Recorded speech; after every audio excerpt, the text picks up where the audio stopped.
AP deputy CM Pawan Kalyan మాట్లాడుతున్నారు. ఇప్పుడు live చూద్దాం. రథాలు తగలబెట్టడం కావచ్చు, అలాగే 300 పైచులకు మన దేవాలయాలను అపవిత్రం చేశారు. ఇన్ని జరిగినా కానీ ఎప్పుడు నేను గుంతెత్తుతూనే ఉన్నాను.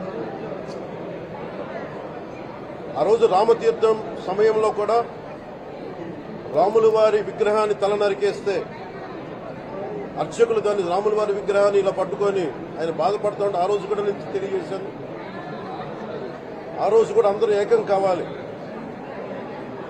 ఎవరి మతమైనా కావచ్చు, ఎవరి ప్రార్థనా మందిరాలు కావచ్చు, దేవాలయం కావచ్చు, మస్జిద్ కావచ్చు, చర్చి కావచ్చు, కానీ వారి మనోభావాలకి దెబ్బతినేలాగా దాడులు జరిగితే బయటికి రావాలి అని అందరూ నేను కోరుకుంటే ఆ రోజున చిలకలూరుపేట నుంచి ఉండే ముస్లిం సమాజ సోదరులు కూడా బయటకు వచ్చి ఆ రోజున మద్దతు తెలియజేశారు. ఇది ఏ ధర్మానికి సంబంధించిన అందరూ రావాలని ఒక పిలుపునిస్తే ఆ రోజు కూడా వచ్చారు. కావాలంటే అది ఒకసారి మీరు ట్విట్టర్ టైం లైన్లో ఉంటుంది, అది కూడా మీరు చూసుకోవచ్చు. కానీ ఈ రోజున మేము ముందు నుంచి తెలియజేస్తానే ఉన్నాం. చాలా అవకతవకలు జరుగుతూ ఉన్నాయి, ప్రసాదాలు కల్తీ జరుగుతూ ఉన్నాయి, సరిగ్గా లేవు, ప్రసాదం నాణ్యత పోయింది, డబ్బులు కలెక్ట్ చేస్తున్నారు, రిసిప్ట్లు ఇవ్వట్లేదు, అసలు టీటీడీ మీద కూడా వైట్ పేపర్ రావాల్సిన అవసరం ఉంది.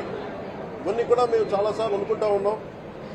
కానీ ఈ స్థాయిలో కల్తీ జరుగుద్దని, కల్తీ ఉంటుంది, ఫుడ్ అడల్ట్రేషన్ ఉంటుంది, చేసే తిండిలో కల్తీ ఉంటుంది, అన్ని దేవాలయాల్లో కూడా ప్రమాణాలు పాటిస్తున్నారా లేదా అన్న చర్చ బయటకు వచ్చింది ఈరోజు. ముఖ్యంగా తిరుపతి లడ్డు ప్రసాదాన్ని శ్రీవారి మహాప్రసాదానికి సంబంధించి ఇది మీకు ప్రత్యేకించి నేను చదివి వినిపిస్తాను. మీకు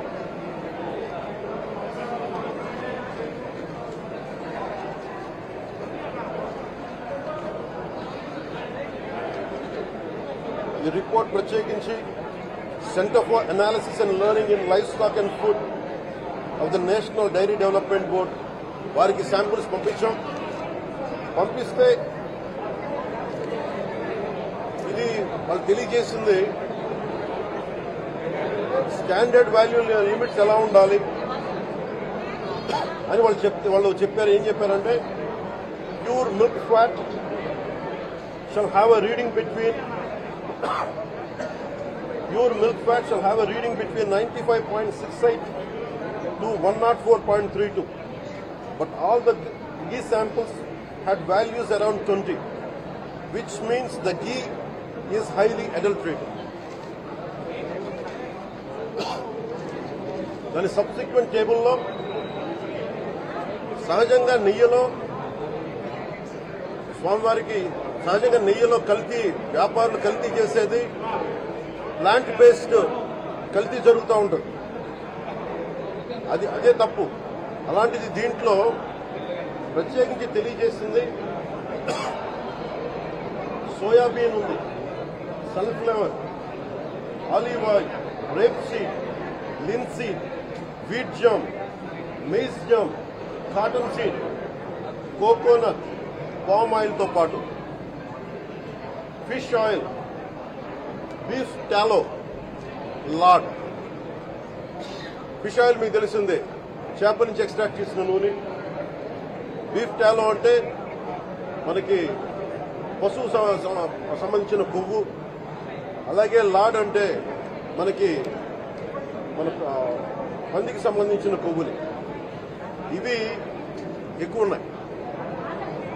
ఈ కారణం ఏంటంటే శతాబ్దాలుగా పోరాటం చేస్తున్నారు అయోధ్య రామ మందిరం కోసం.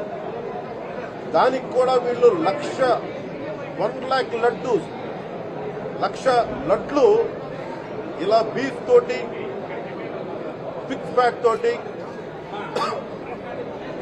ఫిష్ ఆయిల్ తోటి కలిపిన లక్షల లడ్లు కొన్ని శతాబ్దాలుగా అయోధ్య రామ మందిరం కావాలని చాలా ప్రతిష్టాత్మకంగా తీసుకుంటే దానికి కూడా తిరుపతి లడ్లు, టీటీడీ లడ్లు. ఇది దేశం అంతా దీన్ని కదిలిపోయింది. ఈ రోజున ఇలాంటి అపవిత్రం జరిగింది. దీని గురించి ప్రస్తావిస్తే రిపోర్ట్లు బయటకు వస్తే వైసీపీ నాయకత్వం కానీ ఇది రాజకీయ లబ్ధి కోసం చేస్తున్నారని ఒక మాట మాట్లాడుతూ ఉన్నారు. వైసీపీ నాయకులకి కానీ వారి మద్దతుదారులు కానీ నేను మనస్ఫూర్తిగా మీకు తెలియజేస్తున్నాను. రామతీర్థం గొడవప్పుడు 219 గుడుల్ని మీరు అపవిత్రం చేసినప్పుడు మీ పాలనలో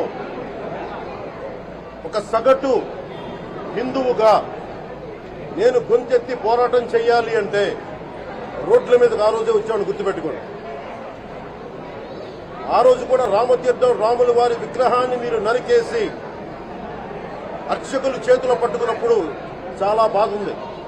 కానీ ఆ రోజు కూడా దాన్ని రాజకీయ పరంగా మేము తీసుకెళ్ళాల. దోషులకు శిక్ష పడాలి. వీళ్ళెవరో కనుక్కోండి, ఈ రోజు వరకు మీరు పట్టించుకోవాలా. ఇది మేము చెప్తూనే ఉన్నాం.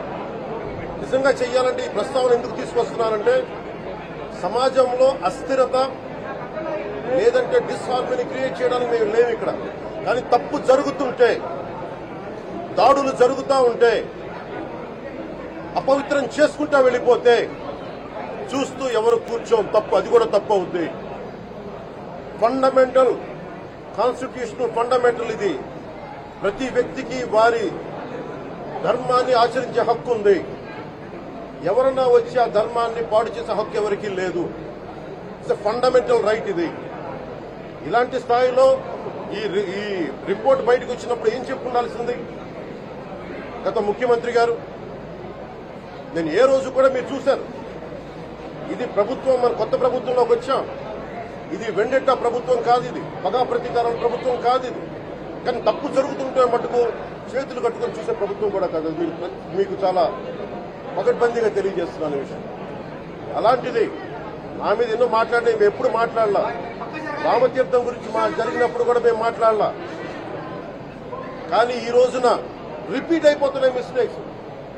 అలవాటైపోయింది, ఆలవాలం అయిపోయింది. ఇక్కడితో ఆగాలి. ఇది ఇప్పుడే ఫుల్ స్టాప్ టు దిస్. దీంట్లో ఒక్క నిందించట్లా. టీటీడీ బోర్డు ఉంది, వైసీపీ కాన్స్టిట్యూట్ చేసిన టీటీడీ బోర్డు ఉంది. వైవి సుబ్బారెడ్డి గారు ఉన్నారు టీటీడీ చైర్మన్ గా. టీటీడీ ఈవోగా ధర్మారెడ్డి గారు ఉన్నారు. మళ్ళీ వాళ్ళు కాకుండా కొత్తగా వచ్చారు. ఈ 5 సంవత్సరాలు ఈ బోర్డు ఏం చేస్తా ఉంది? ఈ టీటీడీ బోర్డుని మేము ప్రశ్నిస్తున్నాం. మీరు బయటికి రండి. గత ముఖ్యమంత్రి ఏం చేసి ఉండాల్సింది వచ్చినప్పుడు? మీరు పంపించండి ల్యాబ్స్ కి. మీకు ఎవరైతే తప్పులు చేశారో వారి మీద మీరు చర్యలు తీసుకోండి చెప్పాలి. కానీ తప్పులు చేసిన వాళ్ళు వెనకేసుకొచ్చే విధానం ఏంటో నాకు అర్థం కావడం. ఇది ఆయన మార్చుకోవాలి. అంతేగాని మీరు అస్థిరత చేసే ఆలోచన కానే కాదు. ఇదే మీరు ఊహించండి.